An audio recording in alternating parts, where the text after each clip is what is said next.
living in California is No, amazing. no, it is amazing. But I said people complain about the state, about the gun laws, and there's a lot of rules here. Yeah. There's a lot of rules here. So many rules.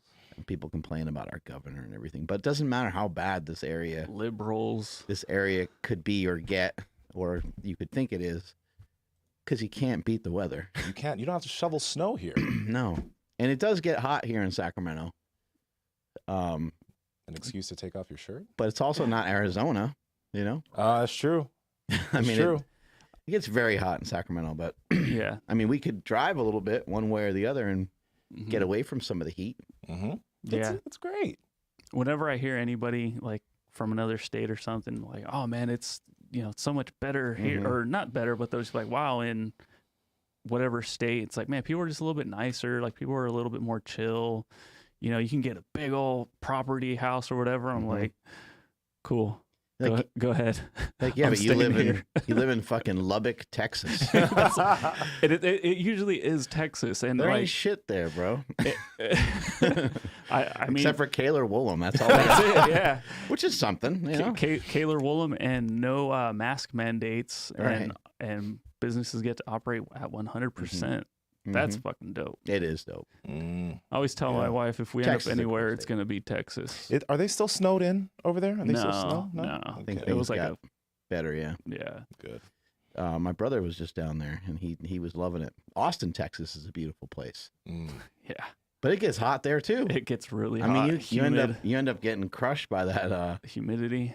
humidity. You get Yeah. just absolutely annihilated by it. I've never minded the heat though. I love the heat. No, I don't mind it either. Yeah. I've kind of adapted. Look to at me. It's like 50 degrees outside, and I'm bundled up like it's fucking.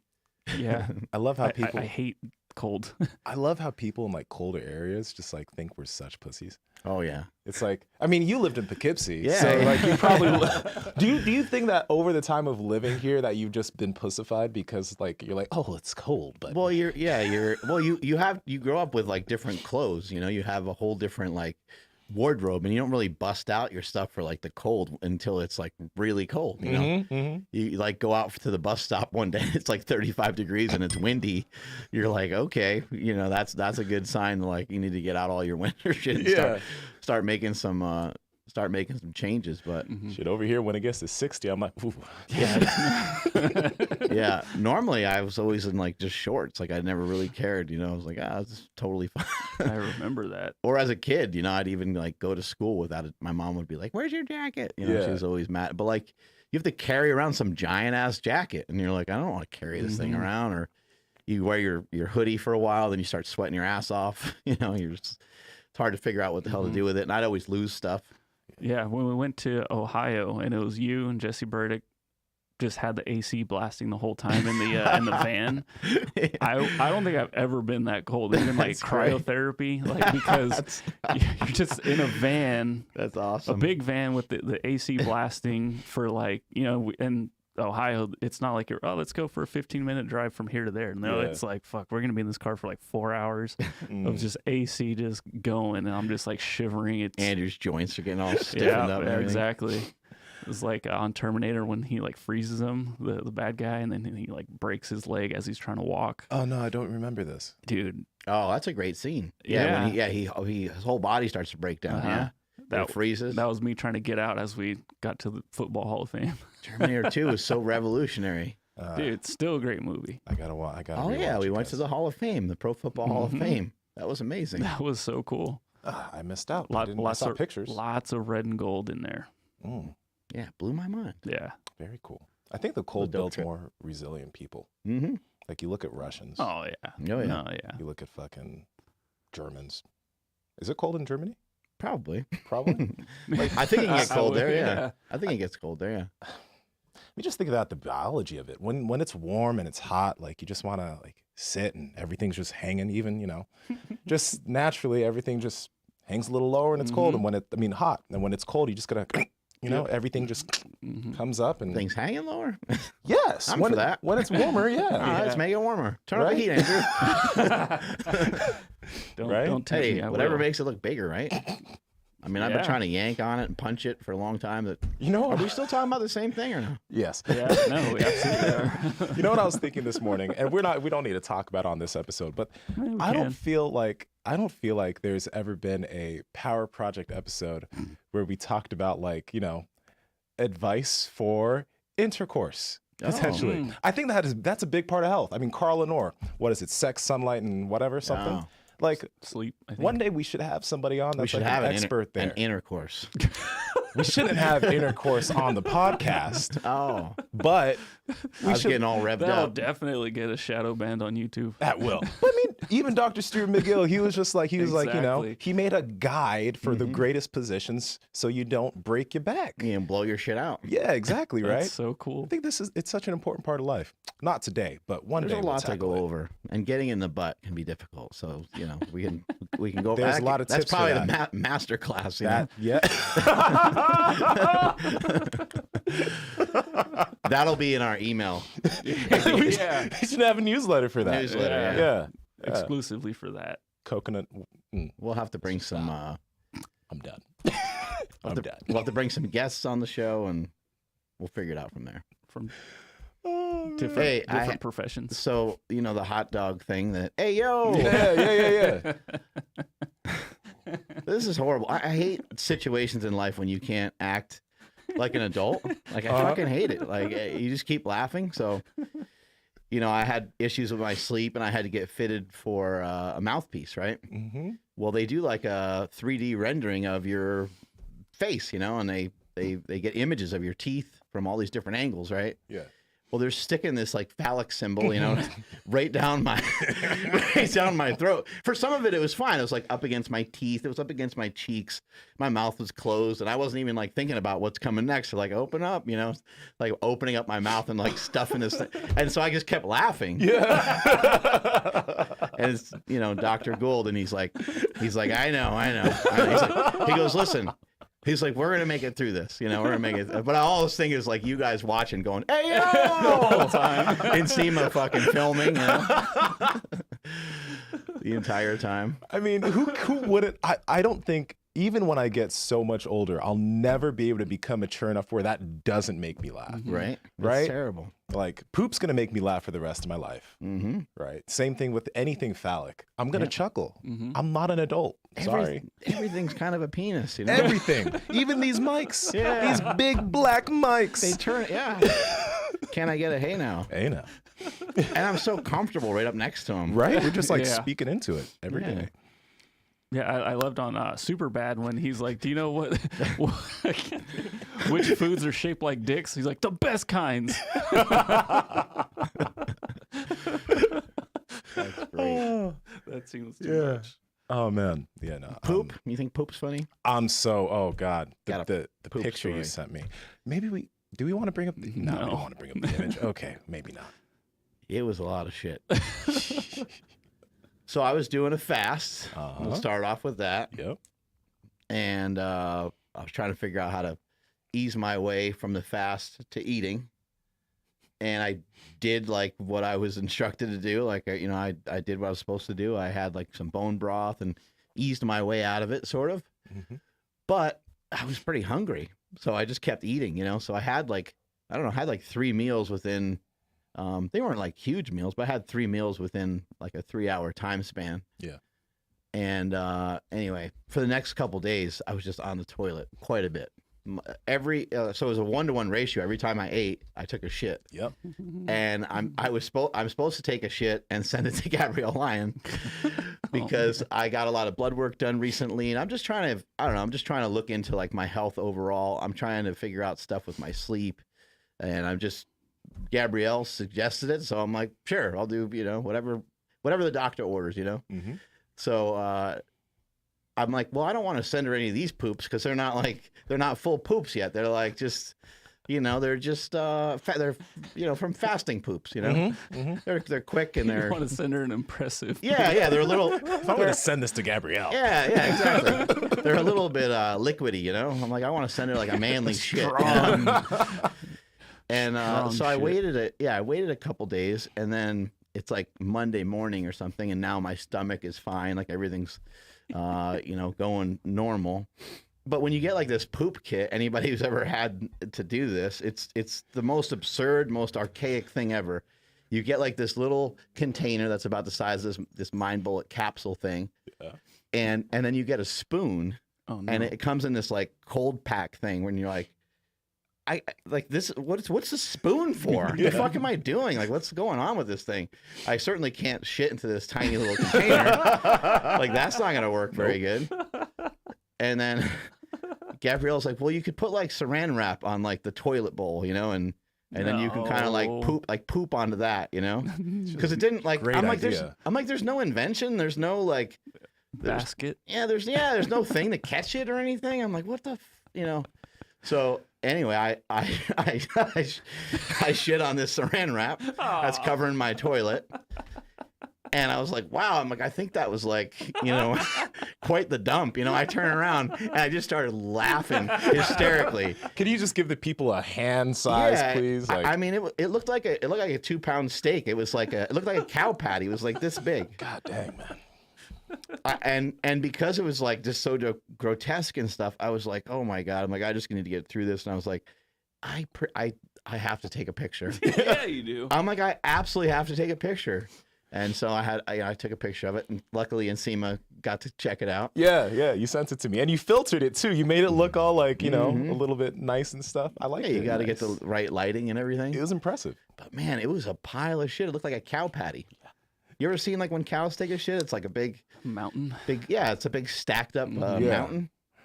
It looked like that. When you said it was big, I was expecting like a long, thick something. Not a pile. I wasn't. You saw it too, right? I didn't see it yet. No, dude. It legit. You it can was. bring it up. I don't care.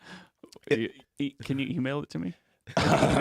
Yeah, I'll. You want me to email it to you? Yeah, it's just easier. Okay, I will. I'll email it to you. But it legit like just looked like this thick. Yeah, like just a thick mound, and like a big thing like pudding. Okay, now I'm so curious because sometimes when you take a big poop, like when you feel it, you're like, whoo.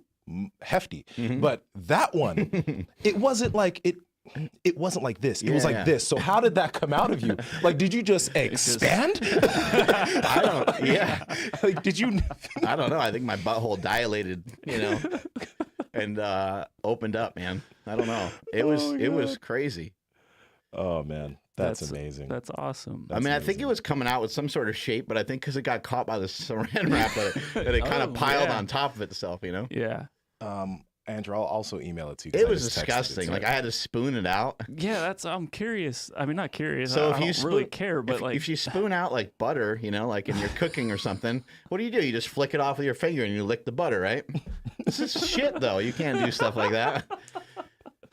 So I had like a bunch of like Clorox out and stuff because I'm like just trying to like kill the smell, but you can't kill the smell of poop. I would say that makes it worse. You can't kill the smell. I don't know if you can, but the question is like, who hasn't taken a picture? Because I know that every time that I've had a really impressive one, I take a picture every time. Like I should make a folder because it's all like randomly throughout my camera roll, but I have pictures of all of my really impressive. What about like poops. just a really like crazy like blowout? Sometimes those are good to take pictures of. Send them to your friends.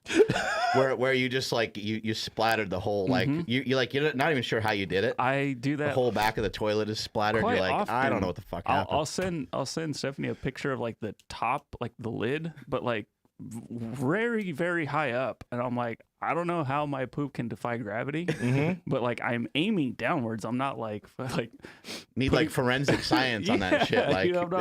Like, put strings together from your butthole to like where it splattered and stuff like that. Oh my god! Yeah, that's happened. This might be why I'm like single because maybe I just set like I have a tendency of sending my big poops to my partner. So. I think if you lean forward, lean forward too. Oh, you got it! Oh, he brought it up. He brought it up.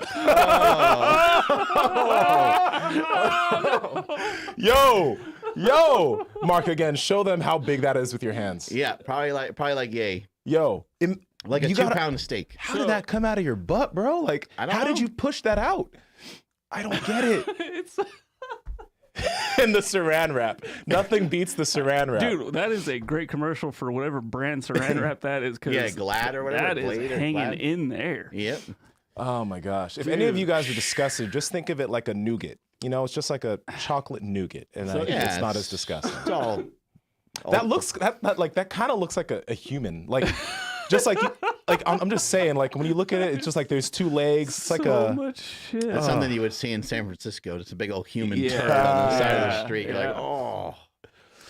man. Have any of you guys seen Good Burger by any chance? Keenan and Kel. Yeah, Yeah, when I long was a time kid. ago. So I've Mhm. never seen it. I saw it yesterday, and like the Mondo burger, Yeah, how it gets like injected with that shit, and then it like expands. I don't remember. Looks just like that. Oh wow. That's I'll have to pull up a video, Oh, but man. I'm curious Oh what my I'm going to God. learn from this poop and what Gabrielle's going to do with it. So this was Monday morning for you, right? Mm-hmm. Okay. Yeah, I remember this is insane. we both had Monday morning. The texture. Oh, man. Yeah, there's like a peanut is in there that? and a walnut. Oh my god. God, this is why people don't watch this show. I know. This is why people don't watch this show. What is that? It kind of looks like melted ice cream. It really does. Yeah, it looks like But melted it chocolate has ice cream. shape, like it's pretty smooth. It's like shiny. Man, I wish you got more angles though. Like with something like this, you got to take it from. You got to like try to get maybe all it the had a good angles. side. I should have maybe took a video of it. That would have shown, because then you could compare it to like the actual toilet bowl. Yeah, that's you. You Right. have to. You have to do that because then you can be like, oh wow, this is actually pretty huge. I don't think I'll get a second chance, you know? It'll happen one day. Just do another 5-day fast and Oh my kind of recreate Oh exactly my what you did with this God. one, so you can get that It's poop. amazing. I just love the Oh, fact that maybe God. there's somebody out there. It's like, oh my god, the knees over toes guy was awesome. I'm gonna subscribe. And then this I'm is the gonna check episode out. they Oh, listen to. they're live, and then they stumble upon this. Oh And god. they're like, oh, I've found literally the best podcast on the planet. It's all downhill. I'm not even gonna go into like what my poop was on that day because that's too much poop talk. We need to yeah. We need to move on to something else. We need to move on to something more Like, important. okay. It's just so much poop. I don't want Yeah. to do it. So what do you think of the knees over toes guy? Oh man. And then also, we had Stuart McGill on. Like some of these guests are, hmm they have similar messages, right? Mm-hmm. Yeah. So, as far as Ben's concerned, like I've been paying attention to his content for a while because of my knee, my right knee. Like you've seen it. You were in the gym once when I was doing leg extensions, and I'm like, I can barely do 10 pounds on my right leg, so I don't even mess with this anymore. So, as an athlete, I felt like it was just a big limiting factor. And seeing his content, I'm like, let me see if I can fix this. And a lot of the stuff that he does, it's very unconventional. It's not stuff you see from most people, but it's been so helpful. Like I jumped in the gym the other day because I haven't jumped in a long time. It's usually pretty painful for me to put that much force through my foot. And first off, I jumped. It was a decent jump, but it was also painless. And the stability I'm feeling now is great. I just love how like that's his focus, and the content he puts out is just based around that. And I think that the great thing though is like for a lot of athletes, especially powerlifters, the stability of the knee, it's something that, I mean, you don't really pay much attention to because you're squatting, you're doing all these different movements, so you don't really do those small things. But if you were to strengthen the tendons in your knee as you continue to get stronger, right? Think about how much injury that you would potentially not have to deal with in the future because you just have strong joints. And then think about when you get, like the big thing I think about is when I'm 50, 60, 70, right? Like there's this guy, George Hammerschmidt or whatever. Here's the Hackenschmidt. Hackenschmidt, yeah. You was got up there, dude. Whoop. Yeah. Nice. Ben said he guessed that was around 35 inches. So I want to get it measured in a few weeks to actually see what it's at. But I want to be able to jump and squat and be explosive in my 70s. And I think it's very possible, but you got to do stuff like what he's talking about. That was a high jump, dude. Dude, Felt I good? didn't think I'd be able to, like, I didn't think I'd even be able to jump high, but it's just like, I feel bouncy now. I feel so Well, bouncy. it makes sense. Your strength to body weight ratio, even though you weigh a lot, is high, which is rare for people that are, anyone that's usually like people that are over like 220. It's kind of rare for them to have a good strength to weight ratio. We only see it once in a while with like bodybuilders, some power lifters, where a power lifter could be, 280 pounds and they go to do a set of pull-ups and they bust out like 15 perfect reps. And you're like, dang, you're like, oh shit. Like efforting is like that. Oh, Efforting is Stan Efforting is very like springy, especially, he's not young. When he started breaking all-time world records in powerlifting, he was like 2 years older than I am right now, which is That is insane. pretty crazy. He was like 46 years old. But, it's really interesting to watch. You hear Stuart McGill. Stuart McGill is not against deadlifting. He's for it. Like he talked about his testing ground is a weight room. And he talked about the importance of being able to deadlift. But he also talked about the reinforcement of having good form and technique. And so he wants you to lift, but he wants you to lift under kind of a certain set of rules. You're not going to really like overdo it. But if you listen to the episode with Stuart McGill and you listen to Knees Over Toes guy, Ben, you would notice a similarity in that, okay, Ben's talking about the knees. Stuart McGill is talking about the lower back. Both guys are talking about leaning into that and saying, yeah, you're hurt there because you're weak.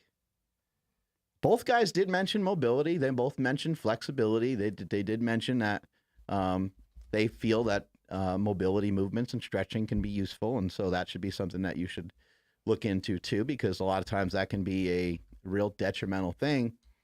But normally it's a weakness. And so many of us build up certain strengths that we're like, I'm not weak, Yeah. I'm strong, I can squat this amount of weight.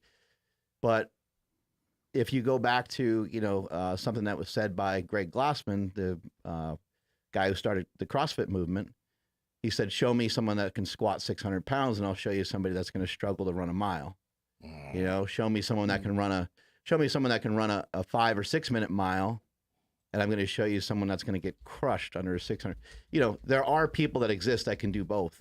But his point is that when you start to try to master one thing, another thing could really be falling apart. And that's what these guys were pointing out. And so it's hard. It's hard to work on like the thing that you suck at. Oh, it hurts my knee a lot.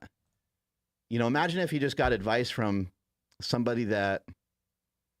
random kid in the gym, 18 years old, been lifting for just a couple weeks, or maybe just a couple months, and you're there like trying leg extensions, and you're like, no, I can't do these. And if some kid's like, yo, actually your knees are actually weak, you need to do more leg extensions, you need to do more stuff for your knees, you'd be like, get the fuck out of here. Yep. You don't know what you're talking about. Yeah.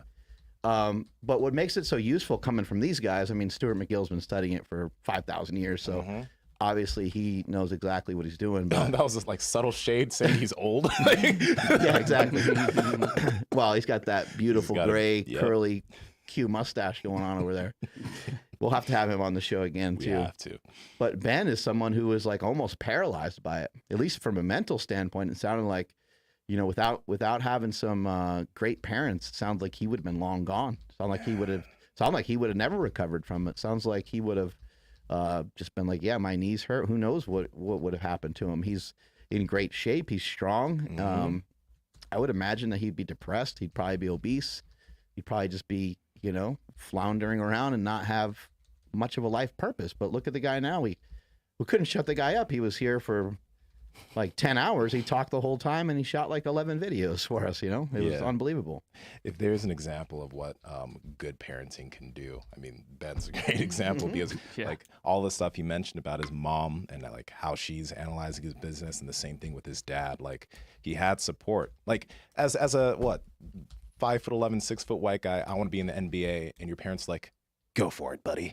Like that's awesome. No, that's really awesome. But one thing that I was thinking when you're mentioning that stuff about Ben is that, like, I think the thing that's scary for strength athletes or bodybuilders is you get so good at doing this thing, or you build a good amount of strength in your deadlift or whatever, right? And you might feel this bit of weakness, like the weakness that I felt in my right knee, and doing a simple knee flexion, right, even if it's not to like a down to a box, but a knee flexion to like a box that's like 14 inches is painful. It's kind of disheartening to even do that initial thing, because you're like, this simple thing hurts, but I can squat 400 pounds. F it, I don't need to do this, right? But if you think about, if you're able to slowly get yourself, and it's not like you need to be a jack of all trades and do all these different things, but if you're able to strengthen that one part of your body, think about the long run effects of what that could do for you and your squat. Think about all of the injury that you'll be able to potentially prevent in the future, because your tendons are strong and your knees are strong and your joints are strong because of this very simple, easy work that you can do for it. I think that I think that it just makes sense. You know, it's not like you're trying to go out and run a mile, right? Like that's going to get in the way of your sport. You're not trying to be a jack of all trades, but these things are really simple additions that you can add to your program. That's just going to make you such a better athlete. It gets me so excited thinking about all the people who are going to like pay attention to that podcast. And I had a buddy send me some videos. He's Darrington Wright. He's a pretty strong lifter, very strong lifter actually. He works with Chris Duffin, and he was doing the Patrick step ups. And he's like, "Fuck, this kind of hurts one of my knees, but I'm excited to see what happens in a few months." And he's already super strong. Seeing that type of stuff makes me super happy. Yeah, what's the opportunity? You know, there's probably a huge opportunity. I think about, you know, just employment here at Slingshot and some of the different strengths and weaknesses of the people that have been working here for a while. And to watch, you know, we talk about Ryan Soper all the time, man, you know, the improvements that he's made. You know, editing and filming, they weren't really, I wouldn't really say they were weaknesses of his. They were just things that he didn't have a lot of practice with. Mm-hmm. But I think ultimately sometimes that is what we're talking about. Like we're not really advocating that you go and pick all the things you're the worst at, because that's very time consuming. You know, I know Nsima is not a huge fan of running. Like, what are the reasons, you know, what are the reasons you'd have someone run? Like, we need to figure out, you know, how would we have running assist you? Mm-hmm. Well, if COVID-19 shut down all the jiu-jitsu facilities and you had no other way to train, maybe some sort of running would be useful. Maybe walk, run, maybe have running hills here and there. Like maybe that would be a decent idea just for conditioning, but you don't have a conditioning problem. You're not overweight. Like there's not really a good reason for you to run. Yeah. So we're not necessarily talking about, or if you absolutely hate, you know, being in the heat and running, or you hate being in the cold and you hate, like we're not really advocating that you just take the things that you hate and make you the most uncomfortable all the time. But things where you do have a glaring weakness, things where there's a lot of times where there's pain, on the other side of that, you'll find your purpose. You'll find like what it is that you're good at, what it is you're gifted at. And sometimes some of these things are just things that we just haven't. Somebody will say, "Oh, you know, I really, really suck at the squat," and it's like, how do you train your squat? Like, why are you good at bench pressing and deadlifting? Can we apply something similar to what you're doing on those other lifts? Because I'm pretty sure if you just spent more time there. Now, the amount of time that you have to spend on that particular lift might be double or triple than what the next guy has to do. And that's where you start to think, oh man, well, that's kind of unfair. And that's this, that's that. But people that are great, they do things regardless of how long it takes. They're not thinking about, oh man, this sucks. I had to be at jiu-jitsu practice for 4 hours and I still can't keep up with Nsima. Well, you might have to go twice a day for 4 hours for many, many, many years to figure it out. Maybe the guys that you're going against aren't as strong. Maybe they're not as quick. Maybe they don't have all the background you have with soccer, the agility, right? So there's so many different factors. And I can be complaining. I can say, man, I just keep getting hurt. I'm never going to catch up to them. I got to practice forever. But if I want to be a black belt and I want to be the best fighter in that school, or the best jiu-jitsu practitioner in that school, I'm not thinking about that. I'm like, I'm going to continue to work until I see improvement every single day. And eventually I just am hopeful that he slows down a bit, that he doesn't improve quite as much. Maybe he's not as open-minded, and maybe one day I get the opportunity to catch him off guard or something like that.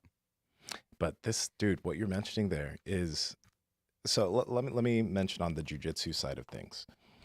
It's understood well.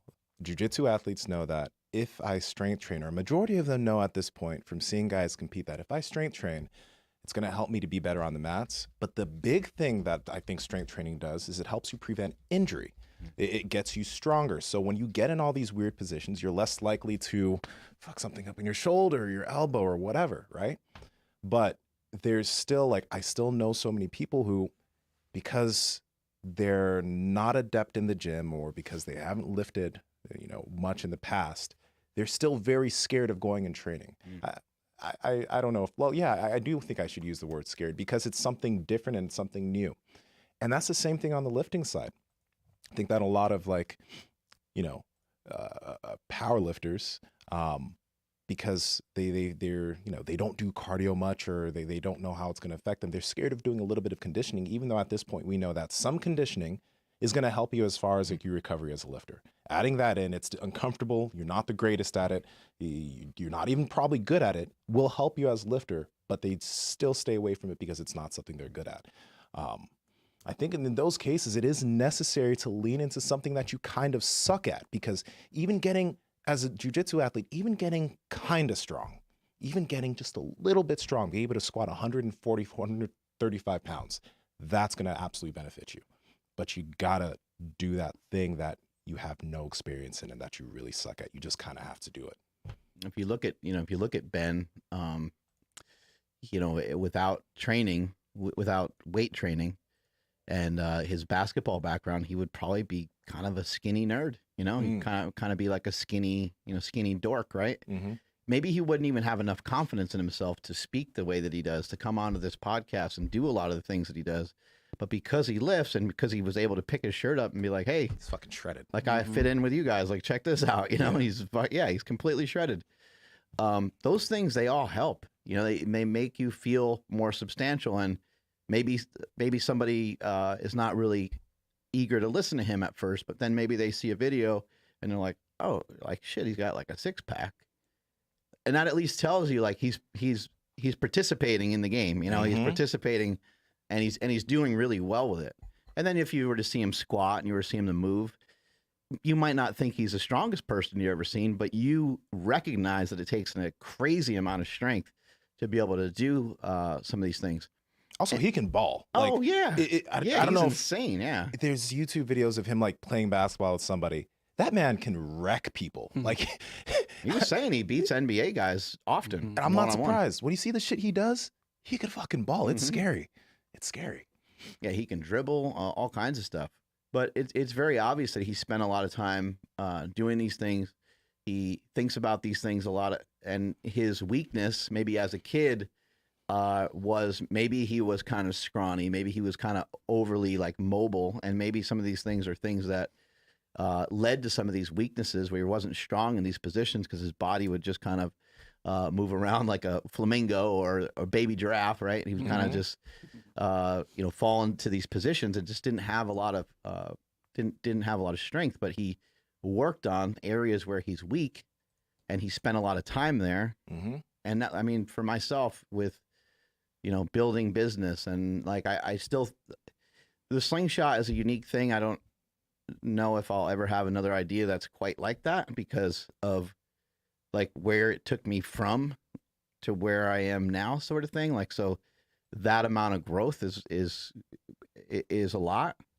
But I do think the stuff that I have coming up, I do think that these things are going to double where I'm currently at, where this company is currently at. A lot of that has to do with practicing, being more intellectual, studying, having a white belt mentality. I do suck at reading, so maybe someone could say, oh, it'd probably help a lot if you read more, but I have ways around reading because I don't enjoy it. I never got really good enough at it or concentrated enough on it to be able to get a lot from it and get a lot out of it. So I find like, okay, I can still, Nsima mentioned this guy or mentioned this book, I can YouTube that and I can get similar information for me. So my point here is that I still worked on a lot of weaknesses. I always felt dumb. I felt stupid. I felt like I couldn't learn certain things. I didn't necessarily go the traditional route, but I went a route that could work for me. And now people are like, oh my God, that's brilliant. Oh my God, I can't believe that's genius. How did you think of that? How are you so creative? And you can't be creative without knowledge. Like it's a misconception. Sometimes people will say that creativity is more important than knowledge, but you actually have to know shit in order to invent and create something. Otherwise you'll just copy people. Yeah. That's all you'll be able to do, because you won't be able to foresee anything that's exceptional or anything that is unique. I think that's a very interesting thing that you're mentioning there, because like let's say you're a lifter and you're very good at bodybuilding, you're very good at powerlifting. So you have a growth mindset when it comes to powerlifting. Hey, I can get stronger. if I do this enough, I can get better. I absolutely can. I 100% believe I can do it. But then when it comes to whatever you do for work or trying to learn something new, you shy away from it because you're like, no, I can't do that, or no, my body can't do that, or whatever. So it's very easy to have a growth mindset in certain aspects of what you do in certain aspects of your life, but then turn around and then you have this fixed mindset as far as doing something that is opposite of what you're kind of good at. And that's really common because, you hear a lot of, like, we talk about all of the things that fitness and being healthy and bodybuilding you can learn from it, that, consistency every day, going and training, getting stronger, getting bigger. But we really have to be real and take that and really apply it to other parts of our lives. Because, I mean, it's often that you see someone who's like really big, really strong, a bodybuilder, but then all these other parts of their life are in shambles because they haven't taken the lessons from bodybuilding. They haven't taken the lessons from the gym, and they don't have the belief in themselves to apply the skill that they have there into every other part of their life. And we got to do that. They have to like get out of the passenger side of their car because the driver's side door is like all fucked up, and like, they got some crappy car, or they have like living conditions that you would just think that you would be in that spot when you're a lot younger. Things like that. Like they haven't put everything together, and it's understandable. Like, life's a fucking pain in the ass, so it makes a lot of sense. But you're like, man, like the guy, he figured out this. He's an excellent coach. He's an excellent trainer. He figured out how to get this perfect physique. He's fucking winning powerlifting meets all the time. He's breaking all-time world records. And then you're like, oh man, I hope that one day it all clicks for him and he's able to kind of bring everything together. Because doing that shit isn't easy. That's the thing. Like, all of that fitness stuff, there is a reason why a majority of the population is out of shape and doesn't do that. It's hard. You're like a 1%er. You are. In that regard.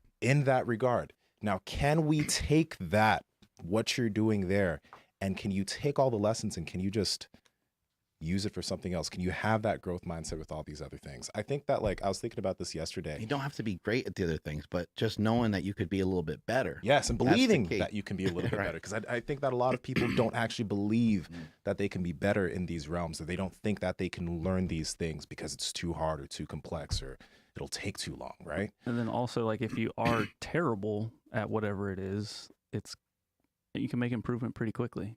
You know what I mean? Like, if you're at 0 to get to 1% better, actually doesn't take that long. And then you can be like, oh shit, I actually can get better.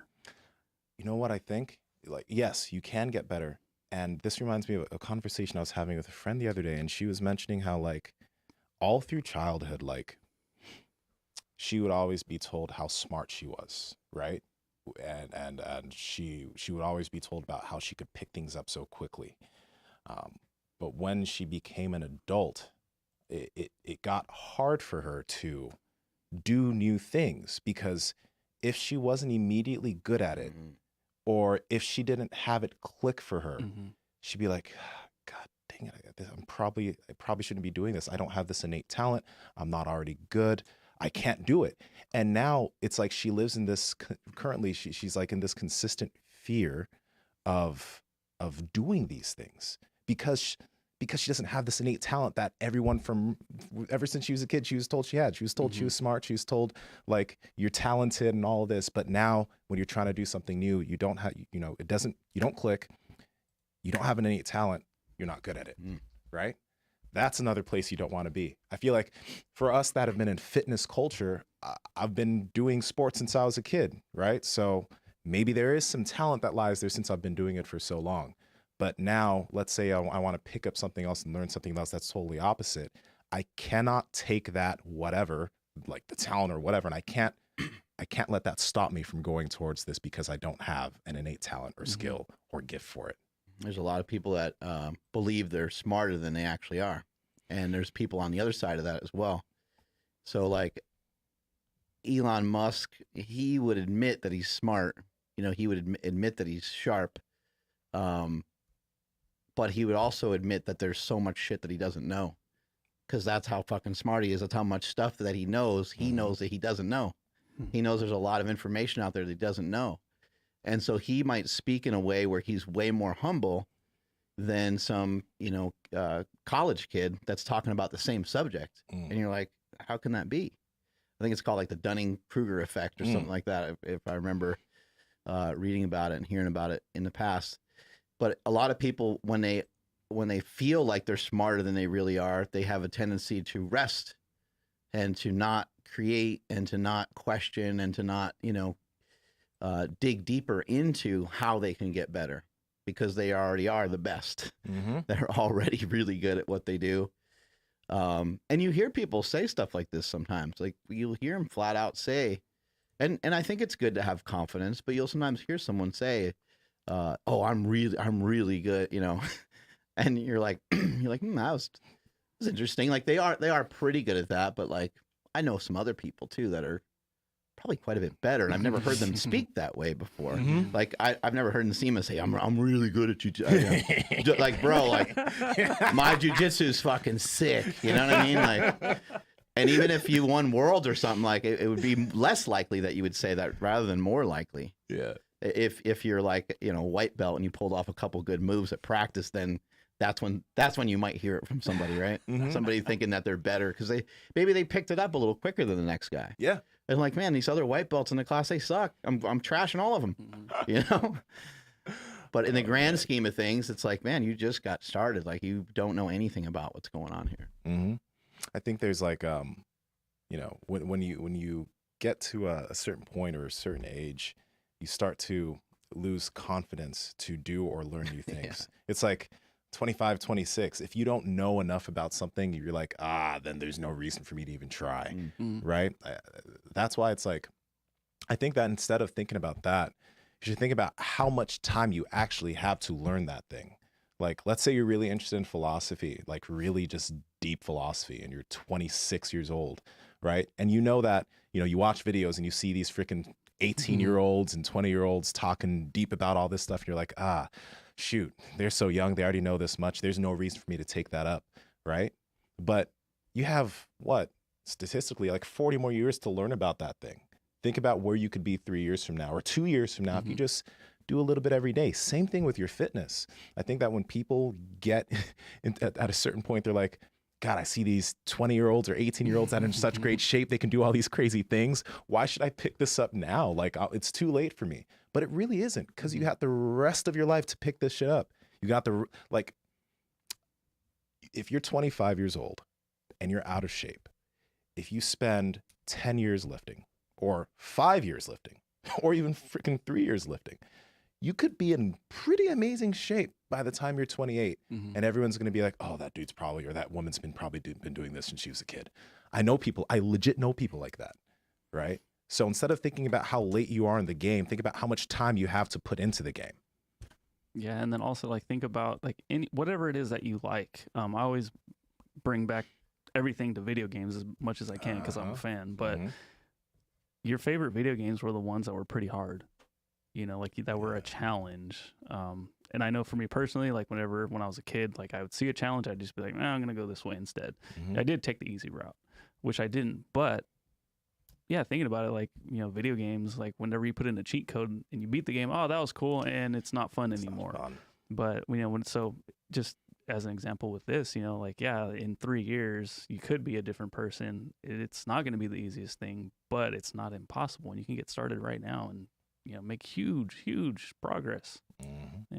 Yeah, I mean, if you just loved winning so much, I mean, you'd play basketball against like a 6-year-old kid and just steal the ball from him and block the shot. And you'd be the coolest guy out there. And you just keep, smoking him, but it's not fun for him. It's not challenging for you, and therefore you don't really get anywhere. And you're certainly not gonna, really learn much from that. Maybe the 6-year-old kid does. Maybe he learns how to like not get the ball stolen from him, and maybe he becomes pretty good. But you're not gonna really advance. And I think, it's easy to, kind of stick to the things that feel simple enough to you, that feel easy enough to you. But in the long run, you're going to have to expand out and do things that are more challenging.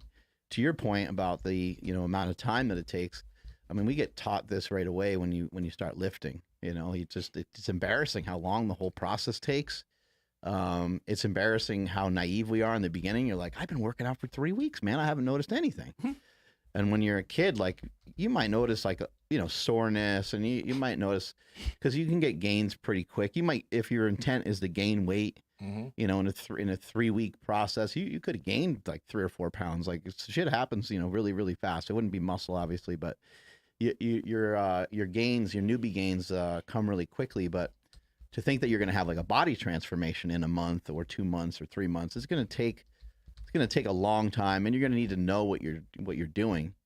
And it's a difficult process. But lifting is like, it takes so long to get strong, to really acquire a good amount of strength.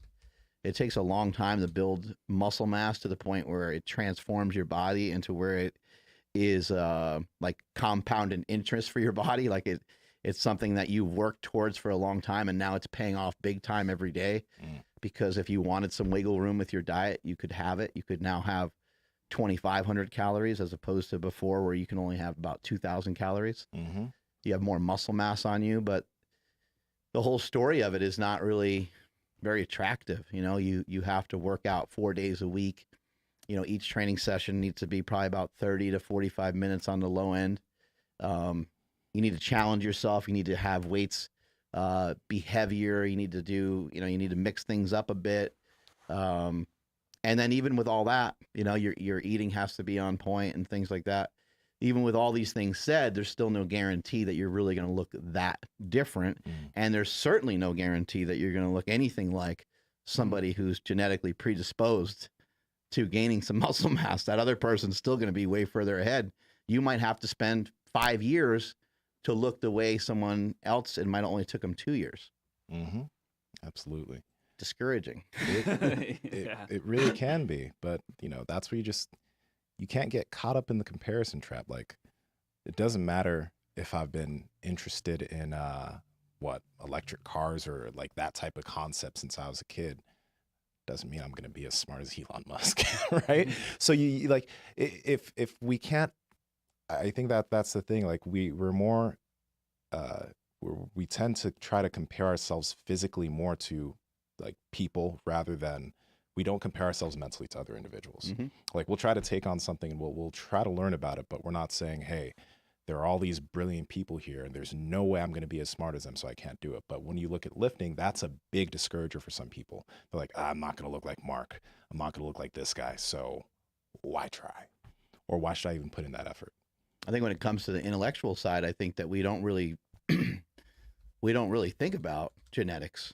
We don't. It's not really talked about that much. I mean, I guess it's quite obvious that, Albert Einstein was probably predisposed to be able to learn some of these things on top of being a brilliant person and on top of spending a lot of time thinking about all these things. But, why is it that he was like pulling away from like a railroad station on a train, seeing a light that he figured out, I forget, was E=mc² or what it was, but he had some sort of fucking revolutionary thing by looking at a goddamn light, There's a genetic potential in there somewhere on top of, practice and on top of, being a different kind of thinker. But it is interesting that we don't really apply that to, Albert Einstein or Elon Musk or any of these guys. They're all brilliant people for a bunch of different reasons: their environment, their genetics, and the stuff they worked on for a really long time. And that's going to be the determining factor for anyone being successful at anything. And I think that's like also, you talk about like going in on the things that you're actually interested in doing, right? But just because you're interested in it doesn't mean that you have talent in it. Doesn't mean that you are innately good at it. Doesn't mean that you pick it up quickly, right? Just because you're interested in it. I was interested in jiu-jitsu. When I started, I was getting fucked up for years. Like people that were smaller than me were messing me up consistently. I was interested in it and I really liked it, but I didn't have an innate talent. It didn't click for me quickly. But I just spent the time to learn it and get better at it over time. And I think that's just one thing you got to realize, like, go in on your interests, but do not expect it to be easy in any sense. It shouldn't, not that it shouldn't be easy. If it's easy for you to pick up, great. But at the same time, if it's not, you just have to stick with it. You really do just have to stick with it for a good period of time. And how interested are you in it?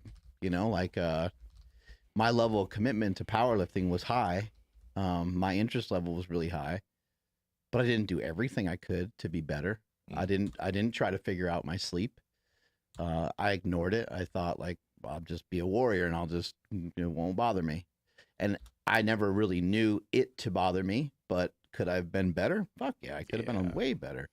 I didn't work on mobility. I did some stuff here and there, but not enough. And then what does that mean? Like I mean, you have to be honest with yourself and say, that just means I wasn't as interested as I thought I was. Mm-hmm. But I mean, that's what it means, because there's other guys out there that are doing it.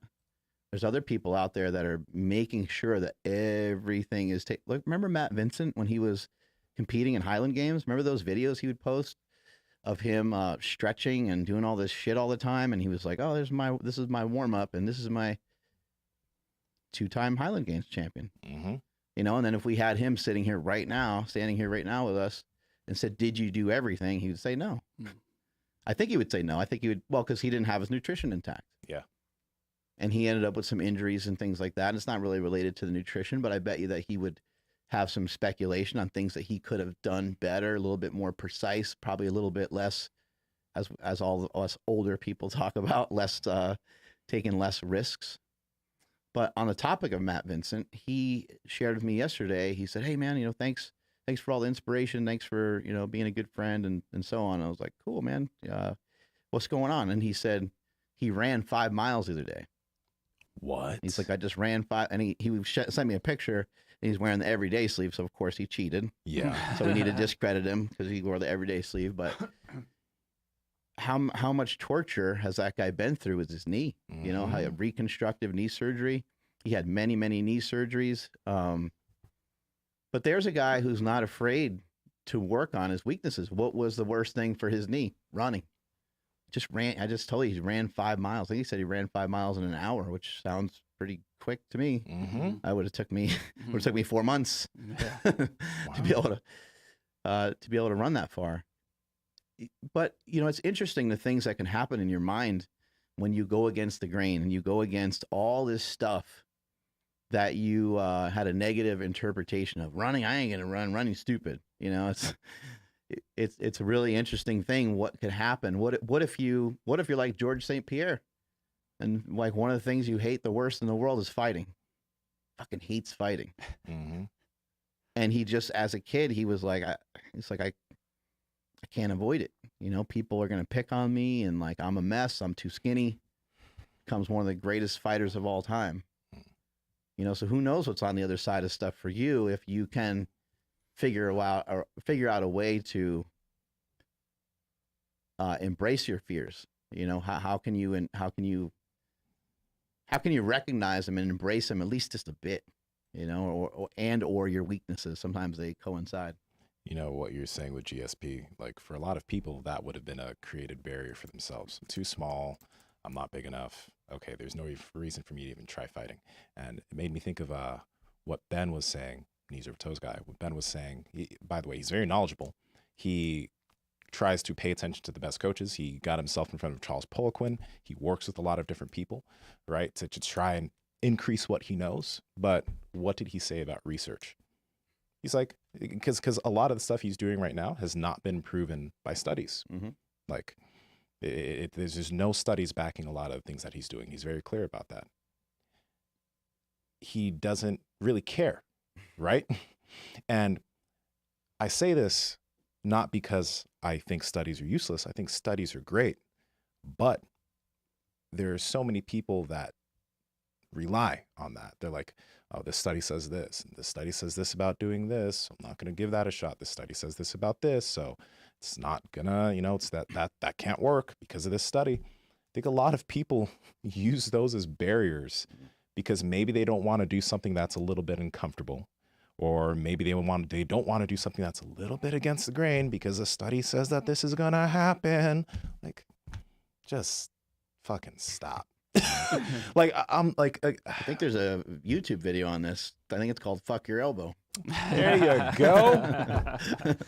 There you go. That's what it's based on. Yeah, it's like, you know, I mean, think of all the great things that have been created over the years, and you think that somebody had a real negative interpretation of what they were trying to do. No, they were like, this is going to work out. You know, I'm going to fucking figure out a way to create enough energy to where I'm going to be able to shoot a rocket into the sky and to go to the moon. You know, somebody thought of that somewhere along the lines.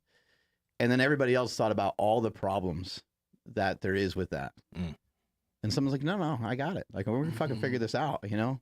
What about all the people who are going to die?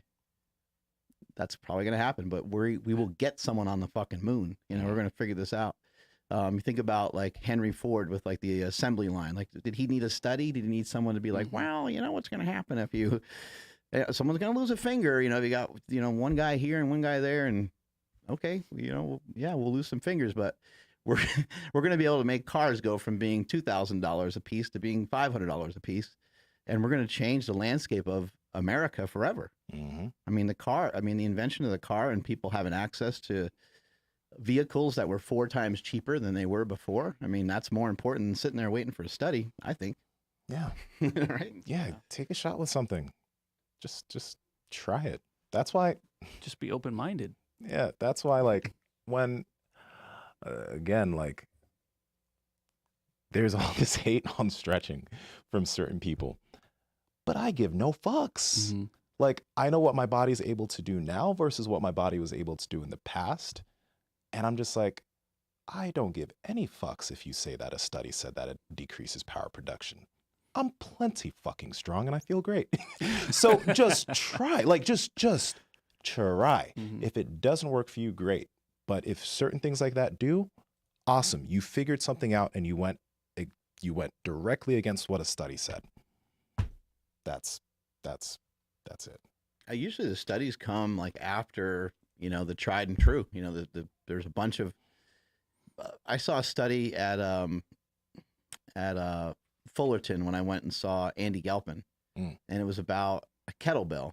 You know, and how a kettlebell can strengthen. I can't remember the exact study, so apologize. But basically showed like a kettlebell can deliver the same amount of like strength fitness that a deadlift can.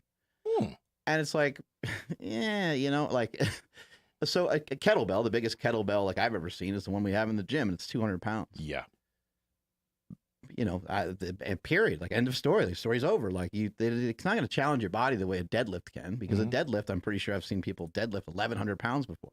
You could put on a lot more weight. Who's stronger? The guy that can maybe swing around the 200-pound kettlebell. And I realize there's different levels of strength and there's different requirements, and I understand there's and how the study was conducted and all these things, but it's absurd. It's absurd to even think about. To think about like somebody swinging around a kettlebell that's 200 pounds versus somebody lifting like 800 pounds, you know? So sometimes the studies themselves, like they're done in a weird fashion that doesn't really get you to where you want to even, doesn't even get you results that you're like looking for sometimes, but usually they're set up to try to get results to have a certain outcome because it's funded by, you know, it's funded by somebody that's looking for a particular outcome so that they can say their product or this thing is, you know, better, or, you know, whatever those things might be. So it gets to be very, very confusing. I've never been a huge fan of nutrition science in particular, because it's always like after the fact. It's like, we already know that keto works really well. We already know that any nutritional plan that you can follow where you can find a way to be able to control how much you eat is going to be effective, whether it's intermittent fasting or it doesn't matter what it is. If you can figure out how to not overconsume energy every day, then you're probably going to be good. And there's a lot of strategies that you could use for that. You could eat more protein. You could utilize intermittent fasting. You could have fat and protein mainly be the main source of your diet so that you're satiated for longer periods of time. Yeah. You could also eat carbs if you can figure out a reasonable way to eat them. You can eat sugar. You can have sugar. You're not necessarily going to be diabetic if it's done in a way where you're not, you know, overeating. And then all they do all day long is they continue to do study after study after study after study, you know, over again. And you go to like any of these nutrition like expos, and there's one person after another rattling off this study, rattling off that study. And a lot of times people are studying stuff all the while other people are actually doing stuff and making really great advancements and moving along really quickly, while a lot of other people are like waiting for the research to come out. Yeah. That's the thing. Like, I think that there's so much nuance to it. It's like when we say something like this, then people are like, oh, you're just anti-evidence based and anti-research. No, not at all. That stuff is very useful. It's really beneficial, but it's not stopping me from trying anything. Like, I don't care if a study says that this diet practice is better than this one. If I actually want to try this and see why so many people are doing well on this, even though all these studies say that's not a good idea, I'm gonna fucking do it, right? Like that's the thing. It's like, there's the study's information. Cool, great, I see it, but don't let that stop you. Don't let that be a barrier for trying something. If you actually want to try it, that's the only thing I'm thinking. It still has it's still valid. There's still some use behind it, but I just see so many people are like that. That's not evidence based, or that's not like. I used to be that person. I used to be that person that was like, oh, this study says this about these dieting protocols and shit. I really used to be like that, but after some time, I was like, that's kind of bullshit. Like, I can't let that stop me from trying something. Yeah, don't get swerved by it. Yeah. The one of the studies that I remember from that Andy Galpin visit was deadlifting with a straight bar versus a trap bar, and which one was more effective. And the study showed that they were identical because it used the same muscles. And when I look at both bars, I'm like, no, I know for me which one's harder, so I'm pretty sure. But I use that information like for the on the positive side. I'm like, okay, it hurts when I deadlift with a straight bar. It doesn't hurt when I deadlift with the trap bar. That study said that they work the same muscle, so I'm just going to go with it. That was kind of like almost the opposite. Like, I used ignorance to ignore everything else, just so that way I could feel better about that situation. But that was a fun trip. Yeah, just understand, guys. It's not black and white. It's not like we're saying studies are bad and useless. No, that's not black and white. And I keep clarifying this because when you say certain things like these, people are like, oh, then you believe this. No, there's like this very large gray area where I'm sitting. I'm fence sitting. Well, oh man, so uncomfortable. Yeah. Where do you put your ball? Anyway, you just stick them on the fence. Steel. When it comes to something like icing, you ice your knee or you ice your elbow, and people make just big deals about all this stuff. And like, do we really need to sit around and like wait for studies to come? Yeah. Or does it feel better, to ice your elbow after a practice, or ice your elbow after a hard training session? Like, just that's up to you. If you think it feels better, you think it works better, then stick with it. If you think, the strategies that you're utilizing for your nutrition are, because you hear so many different things about fasting, and then you hear so many things about whether you should have any sort of food around your workouts. Let's say that you're like, oh yeah, I want to, fast, each day until about 2 p.m., but I usually work out at 8. So I think I'm gonna have a protein shake post-workout.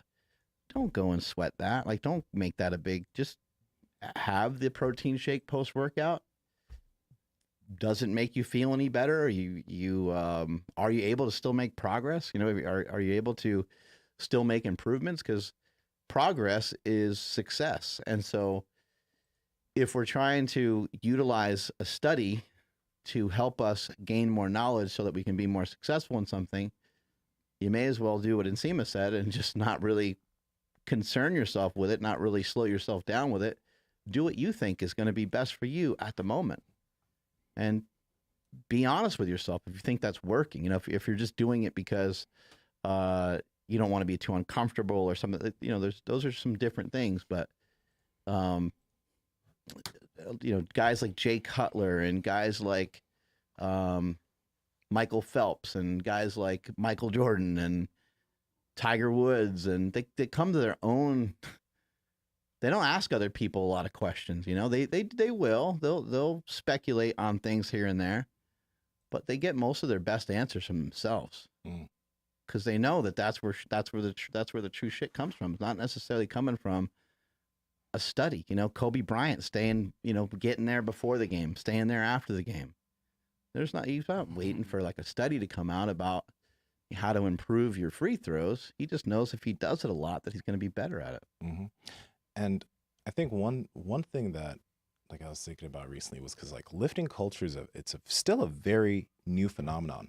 You know, like Yeah. the idea of going into a building and lifting up weights to do something to your body has only been something that we've been doing for maybe the past 70, 80 years. Yeah, maybe even just say like 50. Yeah, 50 40, 50 years? years. Yeah. Like In a real concerted effort, you know, where we have gained enough knowledge to like kind of know what we're doing and stuff. I think in the beginning, in the beginning is actually a good example. You should just like pick stuff up, you know. these should be like guys in the circus. Yeah. Those would be the guys that were like, it would be very uncommon to see somebody that was in shape unless they were like the handlebar guy with the weight over.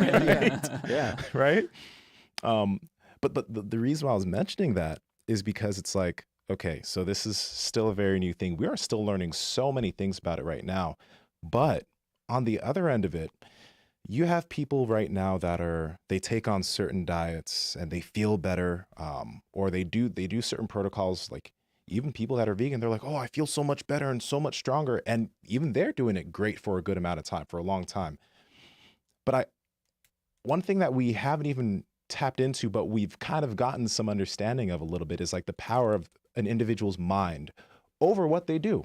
Like, think about that, you know? There are people out there who can change their state and change their, like even their hormonal state based off of the things that they think, based off of the way that they breathe. They're so deep into that aspect of things because of what's going on up here. So when you're doing these different protocols, there is an aspect that's probably very strong as far as your belief in what you're doing is concerned. And if you believe in it, if you think it's helping you, if you feel better, if you really do have that belief, there is a good chance that you're going to see a long-term benefit from it, despite what any type of study can say. I mean, we're just getting into researching what like meditation can do, and we're seeing all the crazy benefits that come from training your mind and getting deeper in there. But the effects that that's going to have on an individual's body and individual's hormones and that belief, like that's real. Like that's like, and it makes a very, very, very big difference. So if you're doing something and you really believe in it, and you know, you might be reaping some massive benefits purely based off of that belief you have. Right. Yes, and also just like don't give a fuck about what anybody else says as soon as they find out that that's what's helping you. Yeah. Because people aren't going to, sometimes people might see something working for you and then look for that study that proves that like, no, you're doing something wrong. But it's like, if you don't give a fuck about what they have to say or think, like what's so wrong about like getting better and believing in your whatever it is, right? Like like selling out for yourself. Like a lot of people I think are too scared to do that. Yeah. You're like, I woke up at 5 a.m. and did cardio today, and someone else is like, well, isn't sleep more important than exercise? You know, like, You start questioning it. yeah, and it can kind of throw you off. Or hey, doesn't cardio, doesn't that increase cortisol, and it's not really good for building muscle? And I thought you were trying to build, Yeah. Oh yeah, big time. And people can slow you down with like a lot of bullshit. But leaning into your weaknesses is a really tough thing to do. And like I said earlier, like I don't think it serves you to find all the stuff that you really find to be horrible. Yeah. It's within the confines of stuff that you're still interested in. It's within the confines of things that are still going to serve you and things that are going to enhance and improve your life. So you're not going way out of your way to find all this stuff that, I've always said, like at super training, if we were going to go like work on our weaknesses, we would go to the library. We wouldn't be in a gym probably in the first place. We'd be like studying something intellectual or doing something like that, rather than talking about porn and trying to improve our bench press. Though, like Andrew, with what you just said right there is that, like, doing your cardio in the morning, waking up and doing your cardio, right? But if you hear something from somebody, entertain it. Like when we had Alan Flanagan on the podcast, I usually eat close to before bed, and Alan's like, might be better if you did that 3 hours before, buddy. You might have better sleep. Well, just because I sleep okay when I eat before bed, I'm gonna now I've been eating 3 hours before bed, and I haven't been sweating in my bed. My sheets are dry. You know how rare that is for me to not sweat in my sheets. Waking up with dry sheets, Yeah. that's Right. that's a big reason, because I'm not eating right before I go to sleep anymore. So don't, like, you know, you could be doing your thing and it could be working great. And where we're saying, you know, you don't have to like depend on studies or whatever. But if someone does say that something might be better, entertain it. Yeah, you Or might potentially be find open to entertain it. Yeah, you might find something more optimal. Yeah, I keep testing it on accident, but just like eating a little bit later, I'm like, let's see how this goes. Yeah, it's almost like a perfect, like whenever I do like realize it, but it's like a 1-to-1. Like if I eat late, I'm fucking ruining. It's just sweat everywhere. It's just something that we haven't really been taught, or haven't really I haven't really heard much. I mean, I know more recently people have been talking about it, and I've heard people talk about your resting heart rate while your sleep will be lower the further out that you have your meal from the time you sleep. But you know, we hear about like bedtime, we hear about people waking up to alarms, but I never really heard of like a time to completely shut down any like further calories that you consume. Like I don't remember anyone ever.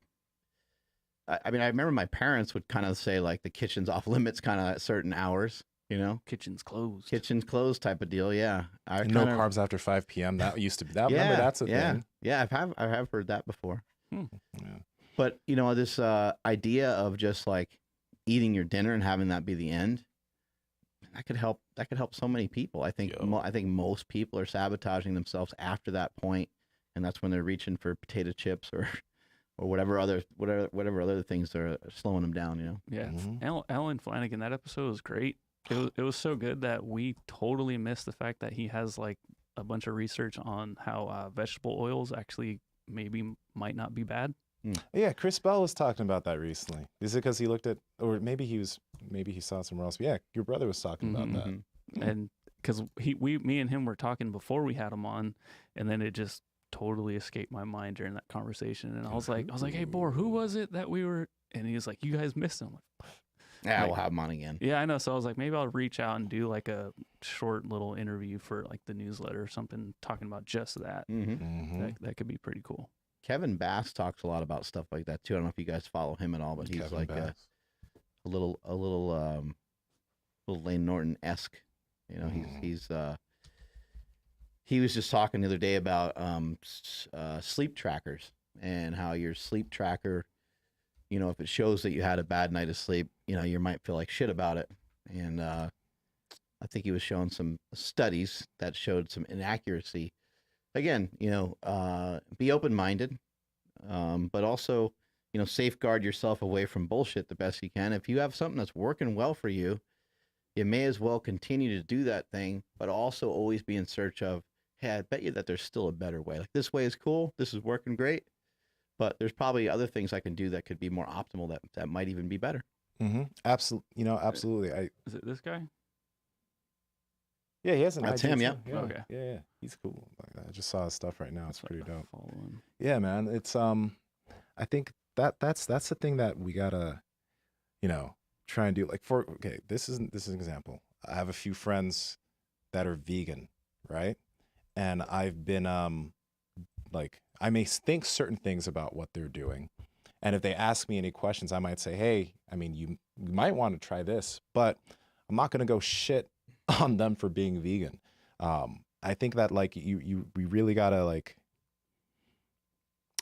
get better if like we're on one side, not to absolutely poop on the other side because of their choice of doing something. Well, the interesting thing too is they're not on the other side. They're on our side. Yeah, they're on the side of being healthy. Exactly. They're not on the other side. Yeah.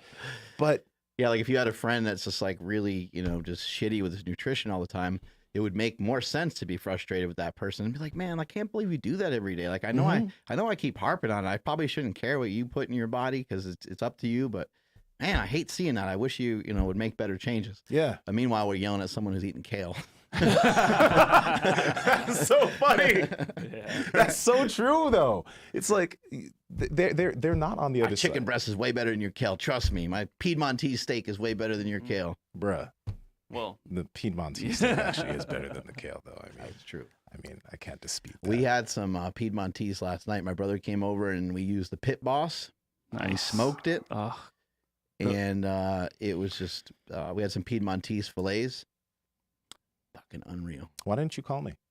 Oh, yeah. It was, perfect. sometimes the technology, the Wi-Fi at my place. They're going to tell me about the this. Oh, we cloud. cooked it up on the Pit Boss. It was tasty, and we had so much fun. And I don't live that far away. I was there was a trying to Wi-Fi thing. He had to reset it. button. My phone was dead. You know that meme that's going around right now where someone says something and then that music plays dun dun dun dun dun. You know that one? Yep. I gotta We need check some of that. out. We need that. Yeah. But damn, that sounds good. It was fantastic. Yeah, I finally had the. I did have the hot dogs. They're Hey, yo. all day. I don't care. Them shits are really good. Yeah, no, they are.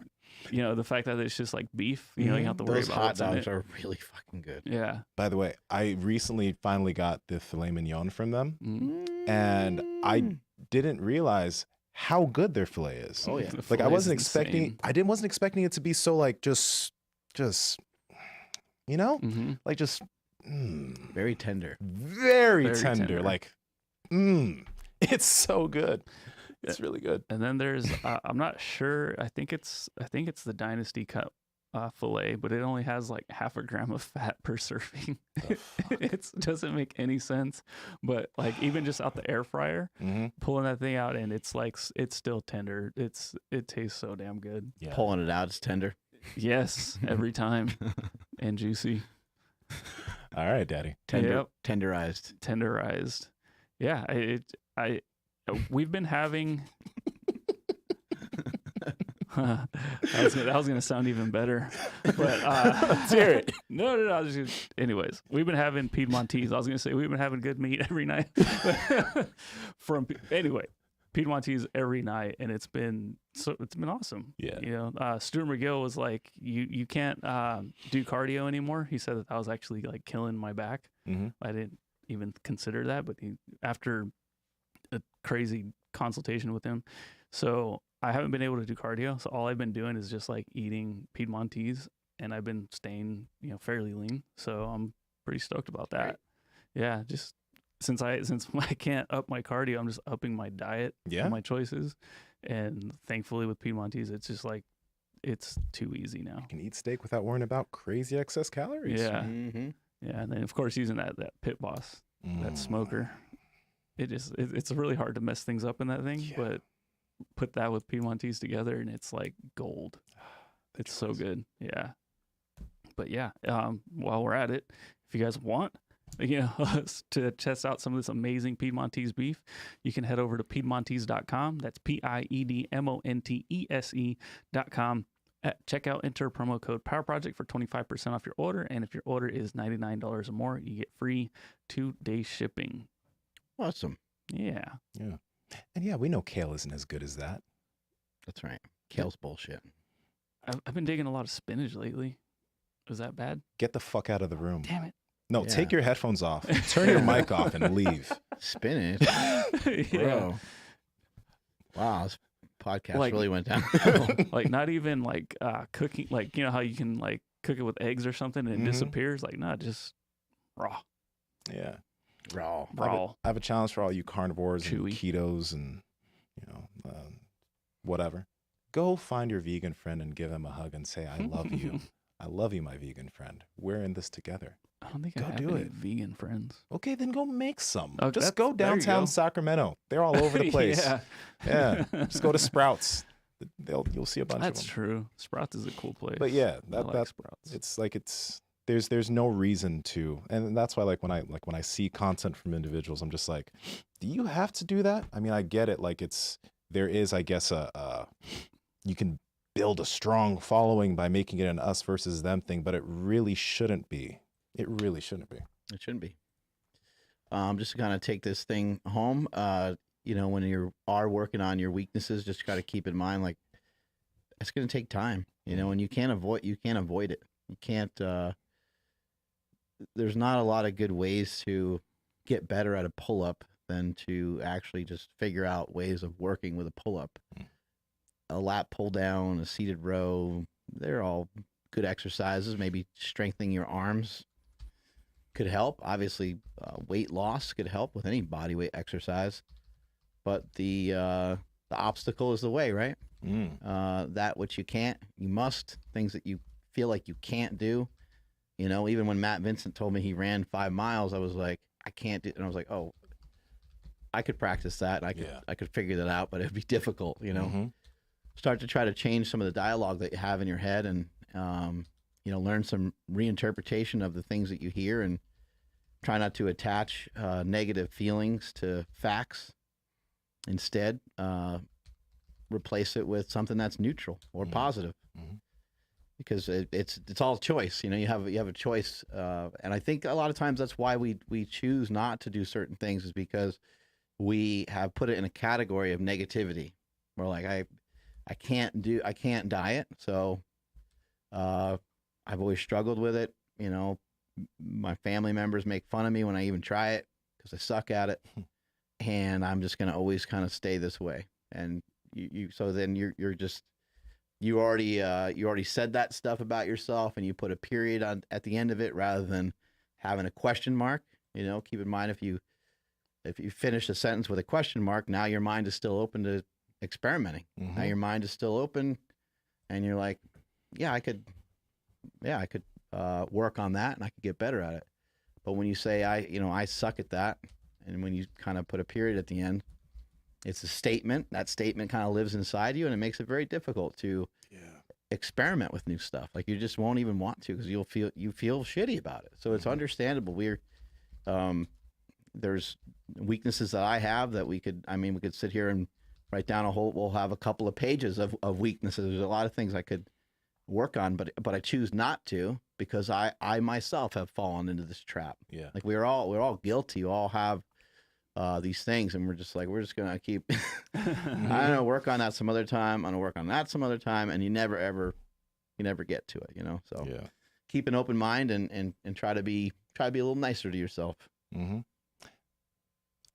For those of you who like to listen to audiobooks or read books, whichever, check out Mindset by Carol Dweck. I don't know if either of you guys have checked that book out, but it's like, I think familiar. If there is one book that I would give to every kid and teenager and adult in the world, just if I had to pick one, it would be that book. Sick. Because like the when she talks about like a fixed mindset and all of that, and she talks about the examples of kids and whatever, man, I could think of examples in my childhood where I was like, oh shit, I can see why I think about this way. Yeah, like it's a good one. A fixed mindset is an amazing thing, because there's you know, I heard something from one of my friends today. He said, imagine choosing to be in a state of perpetual panic attack. He's like, would you ever choose that? And you're like, no, definitely, I've never choose that. And then it's like, well, why do you interpret things to be negative now? Because you can make a choice on any of it. You can determine. And he gave an example, and he was like, he mentioned a series of things, and he said, I want you to think about each word that I say. And so he said cancer, he said racism, he said heart disease, Donald Trump. Like, he just said these things that, coronavirus, people have a reaction to. And then he said 12, 13, 14, 15. And he's like, which one of these did you really not have any sort of opinion about at all? And it's like the numbers, like they don't really mean anything to you, you know? He's like, you can choose to think that way about everything. He's like, maybe the way that you heard those numbers, and maybe what it meant to you, and the way you felt it, or lack of feeling it in your heart because you didn't attach a feeling to it in the first place. Maybe if you could think of everything, interpret everything as those numbers, this is facts that have been put in front of me. Give me a second. Let me determine what I would like to attach to that if I want to try to take any action towards it. Do I need to be angry towards it? Am I threatened? Is there anything going on? But you can give yourself a second, and you can actually determine where you want to go with it, because it's not necessarily good or bad. It's just words. It's just information, and you go from there. I was like, damn. Mm-hmm. Andrew, take us on out of here, buddy. Sure thing. Thank you, everybody, for checking out today's episode. Everyone on the live stream, stay tuned because we will be doing another clubhouse today. Another meathead clubhouse on the. Is he Shaq. gonna make it? Oh, he missed. I said Shaq. So did say like that was a great impersonation of Shaq. You set yourself up for that one. You believed you were Shaq and you missed the shot. You said, See? Kobe would have. Kobe would have probably Fixed won. mindset. At Mark Smelly Bell on Clubhouse. You guys can find us there a little bit later. If you're not on Clubhouse yet, we are publishing one of the episodes today. So No the day way. of, with Flex Wheeler. Huh? It's awesome. Flex Wheeler, Nsima Inyang. Who else is on there? Mike O'Tren. Jen Thompson. Oh yeah. All kinds of people. So if you're not on the app, sorry, but you guys can check it out there. And then also we will be on Instagram Live. So again, if you're catching this live, we'll be on Instagram Live a little bit after the Clubhouse. So we're going to be all over the place. Mark is a freaking animal. So make sure you tune into all of those. Please make sure you're following the podcast at Mark Bell's Power Project on Instagram, at MB Power Project on Twitter. My Instagram, Twitter, Clubhouse. There's got to be a smoother way to put that. I'm all over the place at I am Andrew Z. Nsima, where are you at? Instagram, YouTube, Clubhouse, at Nsima Inyang, Twitter, at Nsima Inyang. Mark? I'm at Mark Smelly Bell. Strength is never weakness. Weakness is never strength. Catch y'all later. Bye.